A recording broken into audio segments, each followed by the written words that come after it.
ಕಮಲ ಪಡಸಾಲಿಯಲ್ಲಿ ತಾರಕಕ್ಕೇರಿದ ಭಿನ್ನರ ರಗಳೆ ಕುರ್ಚಿ ಕಾಳಗ. ಬಿಜೆಪಿಯಲ್ಲಿ ನಿಲ್ತಾ ಇಲ್ಲ ಬಣ ಬಡಿದಾಟ. ರಾಜ್ಯಾಧ್ಯಕ್ಷರ ಎಲೆಕ್ಷನ್ಗೆ ರೆಬಲ್ಸ್ ಇದೀಗ ಸಿದ್ಧತೆಯನ್ನ ನಡೆಸಿಕೊಳ್ತಾ ಇದ್ದು ಯಾರು ಆಗಬೇಕು ಅಂತ ಹೇಳಿ ಅವರಲ್ಲೇ ನಿರ್ಧಾರವನ್ನ ಮಾಡೋದಕ್ಕೆ ಅದು ಹೈ ವೋಲ್ಟೇಜ್ ಸಭೆಯನ್ನ ಕೂಡ ಕರೆದಿದ್ದಾರೆ.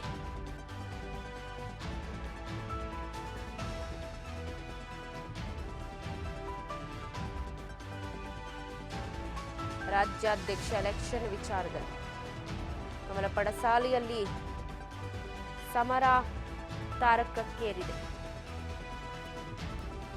ಕಮಲ ಪಡಸಾಲಿಯಲ್ಲಿ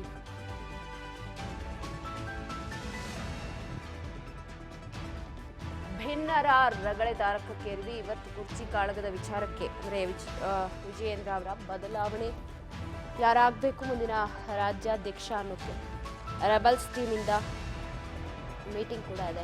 ಬದಲಾವಣೆಗೆ ಪಟ್ಟು ಹಿಡಿದಿದ್ದು ನಾಯಕತ್ವದ ವಿರುದ್ಧ ಸಮರವನ್ನ ಸಾರಿದ್ದಾರೆ ರೆಬಲ್ಸ್. ಸೊ ಹಾಗಾಗಿ ಇವತ್ತು ಮೀಟಿಂಗ್ ಕೂಡ ಕರೆದಿದ್ದಾರೆ. ಹೈ ವೋಲ್ಟೇಜ್ ಮೀಟಿಂಗ್ ರೆಬಲ್ಸ್ ನಡೆಸುವಂತಹ ಮೀಟಿಂಗ್ ಇಲ್ಲಿ ಇವತ್ತೇ ಹೆಸರು ಫೈನಲ್ ಆಗುವ ಸಾಧ್ಯತೆ ಕೂಡ ಇದೆ ಅಂತ ಹೇಳಲಾಗ್ತಾ ಇದೆ. ಸಾಕಷ್ಟು ಕುತೂಹಲ ಅಂತೂ ಇದೆ ಏನು ಆಗಬಹುದು ಅನ್ನೋ ವಿಚಾರಕ್ಕೆ ಸಂಬಂಧಪಟ್ಟಂತೆ.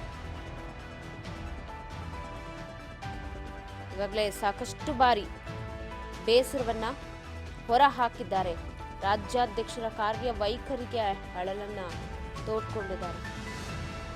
ಕುರ್ಚಿ ಕಾಳಗದಲ್ಲಿ ಈಗ ಬಣ ಬಡಿದಾಟದ ಗುದ್ದಾಟ ಜೋರಾಗಿ ಕಂಡು ಬರ್ತಾ ಇದೆ. ರಾಜ್ಯಾಧ್ಯಕ್ಷ ಎಲೆಕ್ಷನ್ಗೆ ರೆಬಲ್ಸ್ ಟೀಮ್ ಸಿದ್ಧತೆಯನ್ನ ಮಾಡಿಕೊಳ್ಳುತ್ತಿದ್ದು ಯತ್ನಾಳ್, ಕುಮಾರ್ ಬಂಗಾರಪ್ಪ, ಬೆಲ್ಲದ್, ಸಿಂಹ ಇವರೆಲ್ಲರ ಒಂದು ಟೀಮ್ ಏನಿದೆ ಅದಕ್ಕೀಗ ಎಕ್ಸ್ಟ್ರಾ ಸುಧಾಕರ್ ಆಗಿರಬಹುದು, ಹಾಗೆ ಶ್ರೀರಾಮುಲು ಇಬ್ರು ಕೂಡ ಎಲ್ಲೋ ಜಾಯ್ನ್ ಆಗಿದಾರಾ ಅನ್ನುವಂಥದ್ದು. ಅವ್ರಿಗೂ ಕೂಡ ಸಾಕಷ್ಟು ಬೇಸರ ಇರೋ ಹಿನ್ನೆಲೆ ಏನಾಗ್ಬೋದು, ಯಾರನ್ನ ಫೈನಲೈಸ್ ಮಾಡ್ತಾರೆ ಅನ್ನೋದನ್ನು ಕಾದು. ಯತ್ನಾಳ್ ಟೀಮ್ನಿಂದ ರಾಜ್ಯಾಧ್ಯಕ್ಷ ಸ್ಥಾನಕ್ಕೆ ಚಕ್ರವ್ಯೂಹ ಎಣಿತಿದ್ದು ರಾಜ್ಯಾಧ್ಯಕ್ಷ ಸ್ಪರ್ಧೆ ವಿಚಾರವಾಗಿ ಹೈ ವೋಲ್ಟೇಜ್ ಸಭೆಯನ್ನ ಕರೆದಿದ್ದಾರೆ.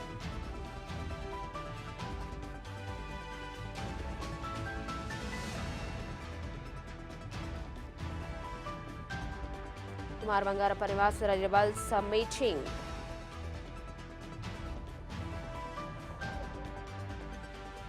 ಬಿವೈ ವಿಜಯೇಂದ್ರ ವಿರುದ್ಧ ಸಿಡಿದ ಇಬ್ಬರು, ನಾನು ಈಗಾಗಲೇ ಹೇಳ್ದಂಗೆ ರಾಮುಲು ಆಗಿರ್ಬೋದು ಹಾಗೆ ಸುಧಾಕರ್ ಇಬ್ರು ಕೂಡ ಪಾಲ್ಗೊಳ್ಳೋ ಸಾಧ್ಯತೆ ಇದ್ರೂ ಇರಬಹುದು.